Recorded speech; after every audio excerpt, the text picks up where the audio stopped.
What's going on, everybody? Welcome back to another episode. Today, we're taking on the back nine at my home course. After seeing the Ledge course log, I realized there were just some key things I was making errors with. We're gonna address those on this back nine because this is where I struggle the most scoring-wise here. So with that, we're gonna implement some new course strategy and a couple things into the swing. And so I'll take you guys through it as we go. But first, let's kick it off here. Hole 10, got the short par 4. Let's go. Perfect. All right, we got about 45 yards left to this pin. Okay. Okay. I was trying something there. I didn't put enough speed into it, but I don't hate that result. I just got to put more speed into it, but that's the right idea. Actually, for practice, hold on. I'm going to hit one more here and put some speed into it the way I thought, because this is something my coach and I have been working on that I realized that kind of moved off of a little. And so let's see, let me just make sure. Okay, direction not great. That's it. I pushed it a little. Okay, we're on to something. Yeah, see, my second one was pin high there. So moving forward, I'll fix that on the subsequent holes. In the meantime, let's make a putt.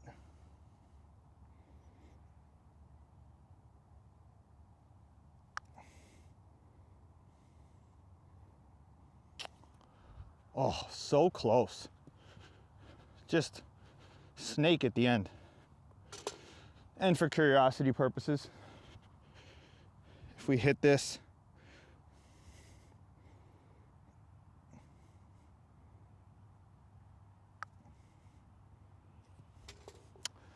that's why you gotta hit your wedges closer. Okay. So anyway, we walk away with a par. Could have been a birdie potentially. We're gonna take this learning into the next hole. All right, for the sake of experimentation today, I'm gonna set up over here on this tee box. I always pull it left. I have a very difficult time of aligning myself on this tee box. I think I pull it too far left, and then I just kind of double cross it. So I'm gonna take more of a straighter look at this and see how that affects my perception on this hole.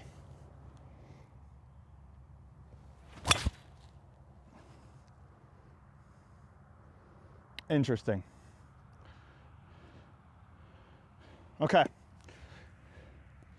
So one of the things I've learned about myself is that a lot of my issues directionally are based off of how I perceive what's in front of me and align up to that, right?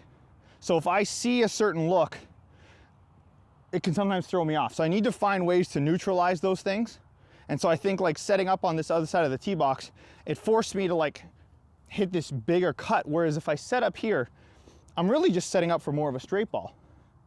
And I'm not sure why I've been kind of setting up there as like banking on that to hit this like huge cut. I could just hit more of a straight ball and make my life easier. So again, something I need to incorporate and get better at, and something I've been seeing on the footage.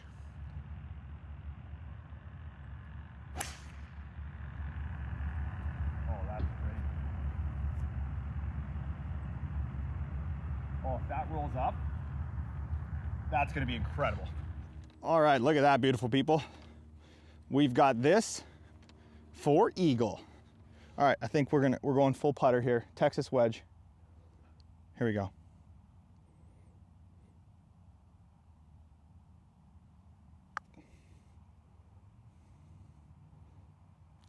Not enough. Not enough, but I don't hate it. Perfect. All right, for fun, let's hit the wedge from there. I still think putter was very much the play. I think it was here. I already forgot. Anyway, let's just assume it was here.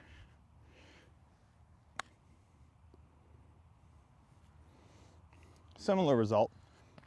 All right, we have another opportunity to make a great swing here. But first, let's just admire this beautiful view. What a day. So good, knocked my glove over. All right, well, I'm glad the pins haven't changed because we still have this tough pin placement. And we're just gonna hit a really good committed swing right at this. because if it veers a little right, we're fine. Veers a little left, we're fine. What we need is commitment. Full commitment at the target. Everything else sorts itself out.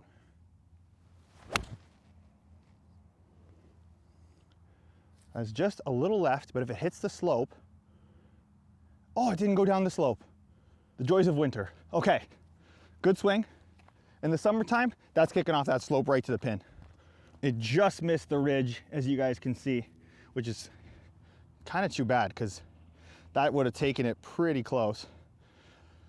This gives us an interesting putt because I'm not sure how the speed would react. In the summer, you basically breathe on this and it gets all the way down there.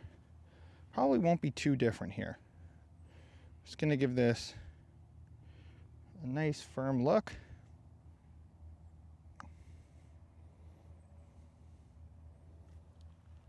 Oh, so close.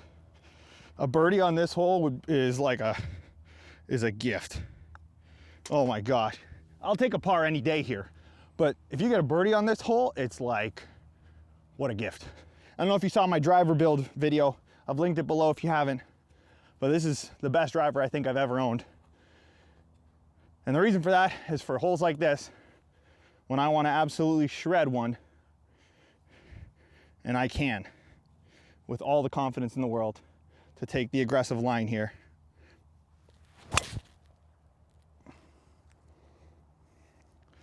Oh, that's huge. It didn't cut enough, but that's so big. All right, we've got the same pin from when I got the eagle the other day. Again, I always feel like hitting a draw from this fairway just never seems to work. Even though like I'm in sort of a flattish part right here, I still think hitting a cut into this green from here is the play. So we're gonna set up for our cut. Got our club at the target. Now we can just swing hard, full commitment. Just cut a little more.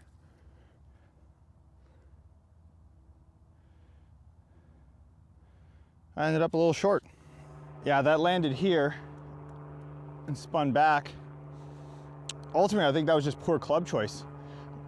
Normally I club down when it's a back pin here because a lot of time I've hit it too long and end up there's a bunker.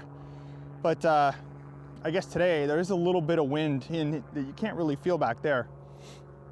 So with that, we're gonna work on this new wedge stuff we did today. We need this to run up the hill, but not run too far. Okay, we've got our landing spot.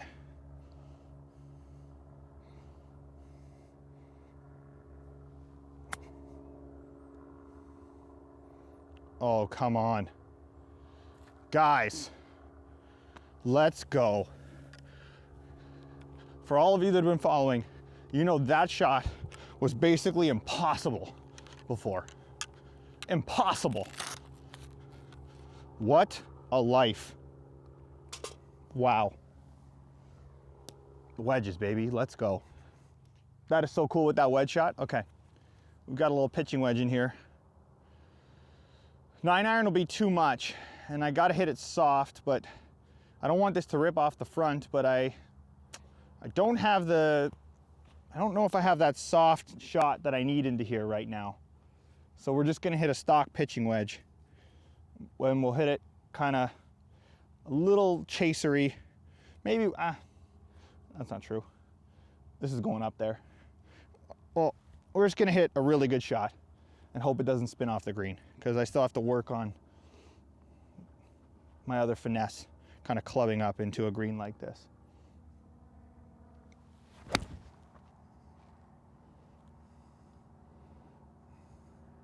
Target was good.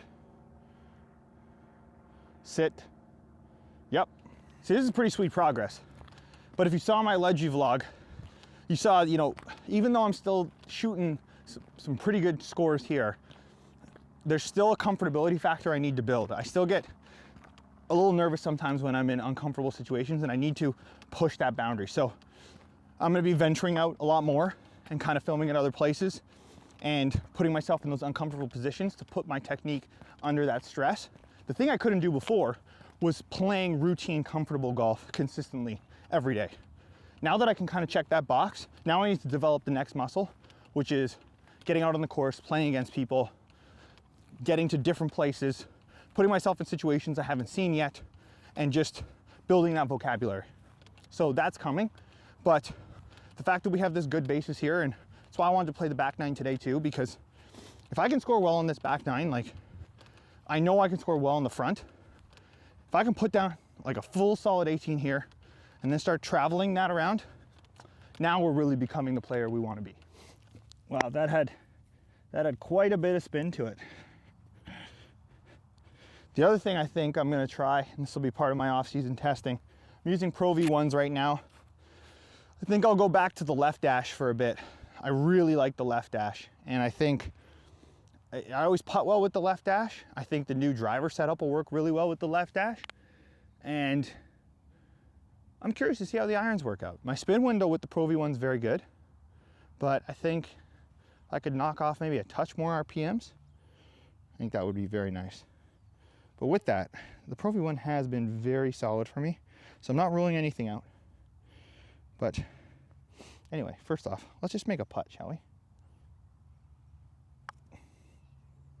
Did I give it enough? Oh, so close. Oh, so close. So close. Can't hate that. Can't hate that. Even on the par 3 so far, I'll take that all day. All right, so here's where we have a bit of a decision to make. Now, you guys have been seeing me actually go for it on this hole in the majority of my vlogs, but I've kind of realized that, like, if I'm gonna play a men's night here, or if I'm gonna start, playing more seriously here, I probably wouldn't be going for this. Unless actually today would be the perfect day, because the body feels good and I'm swinging it well. However, I'm 2 under right now, and I have probably the hardest stretch of 4 holes left. So why create any issues here? Like, yes, I could, if I hit a really good tee shot, I can potentially add to that number. But if I hit a good tee shot and a wedge here, I can also add to that number. So, as opposed to maybe hitting 1 hero shot, let's hit 2 really solid shots and give ourselves an opportunity to putt, because we do know the putter is really, really good right now. So we can trust the putter.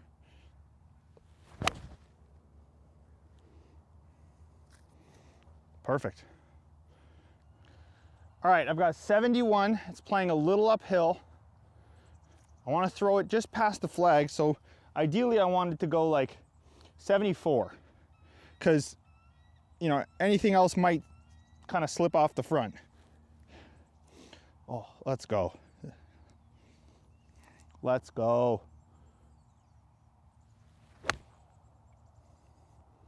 Come on.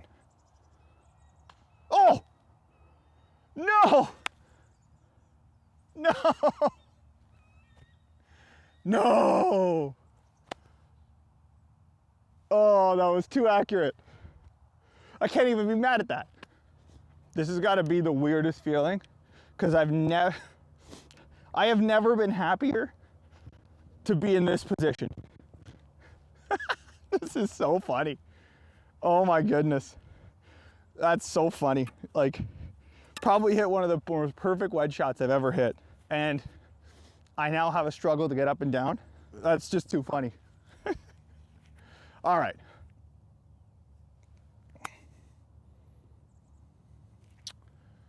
Oh, a little too much. Okay, we got some work to do. Come on. No. Oh. I can't really be upset with that, but I gotta get better at those kind of uphill chips like that. But that's just really funny. I still can't get over that last hole. Oh, that's insane. All right. Well, we got to get back to playing some golf. Normally, the next 3 holes are very tough. I would say 2 of the 3 holes are very tough, because 17 is a short par 3 right now with the way the tee box is set up. So it is not playing at its normal level. This is another one, actually. We're going to make an adjustment on the fly here.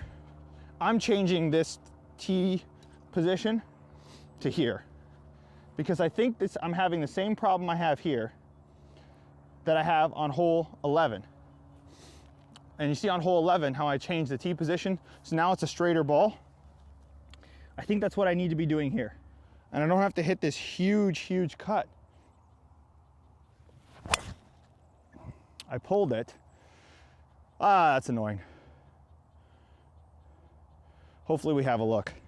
The other option is I go back to hitting that kind of like stinger cut that I hit with the driver here. And maybe that's just my only option off this tee box. For some reason that vortex left just creates too many problems. So maybe I just stick with the stinger cut, just get it in play, not worry about getting it too far down the field. And you know, this hole generally, it doesn't play very long, especially in the summer. It runs out pretty good. If you can get something chasing out there, you're totally fine. So I think that's probably more important. And granted, a lot of times in the summer, I don't even know if I'm hitting driver. I'm usually hitting like a stinger hybrid or maybe even stinger 3-wood. So who knows, maybe this is just a winter decision. I'd love to still figure out why this tee shot in particular sometimes just really pulls me left. Pulling it left does not leave a ton of options. Now, thankfully, we're not too far left where you have to really sling it. So I've got a bit of a ropey 8-iron is what we're gonna play. It's 160 to the flag. And I gotta kind of get it either over that branch or I gotta take it around that branch. I think I can get it up high enough. And then I just want to kind of go to that tree in the distance, and if it turns more left, great. If it stays there, fine. Like, you know, I don't need to be more left. If I end up more left of that, great. But if not, it's okay. Oh, that is so cool. That is, oh, might be a touch deep, just a touch. But we're either putting or chipping. Probably could have got away with a 9-iron from there. This went pretty deep. Okay, everything funnels away from me. It's gonna go from there. This is a real good test of the wedge capabilities right here. Oh, that didn't turn. No way. Huh, okay. I thought that was gonna dive that way. Wow, interesting, okay. Well, we're just putting more pressure on the putter. I actually don't, like, maybe that was a little too much speed on that wedge, but truthfully, I didn't hit that poorly. That was where I was aimed.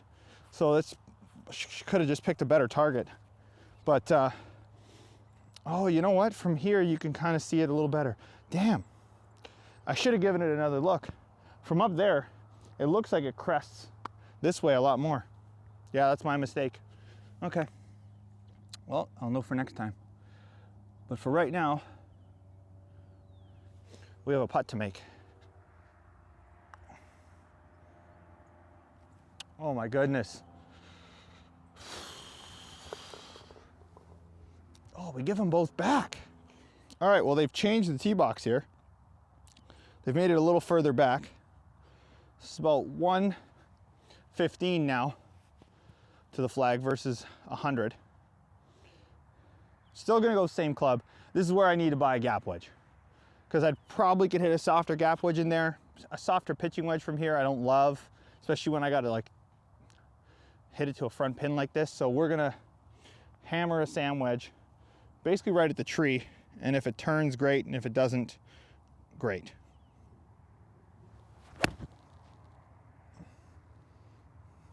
I might have to go. And it did. Oh, that's fine.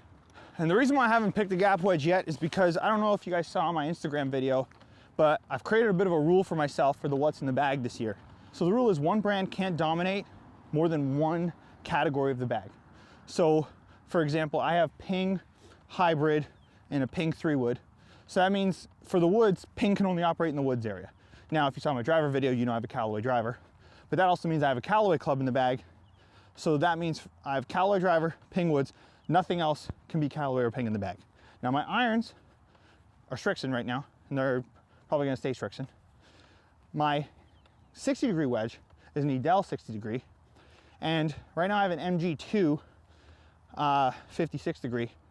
I have a Sugar Daddy coming in this week that I'm gonna test, because I tested those out about a month and a half ago, and they were just phenomenal for me.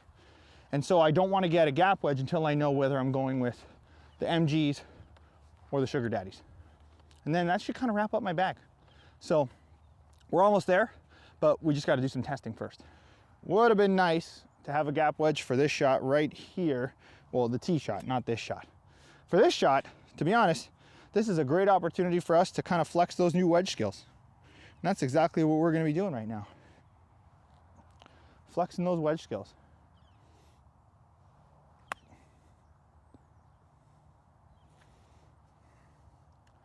Like, come on, guys.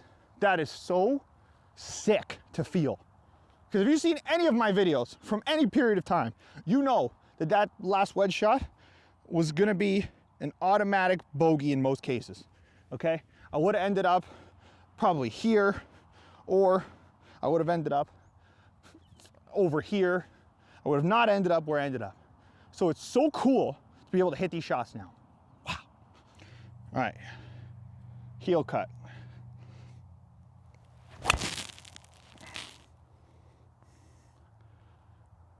Sick.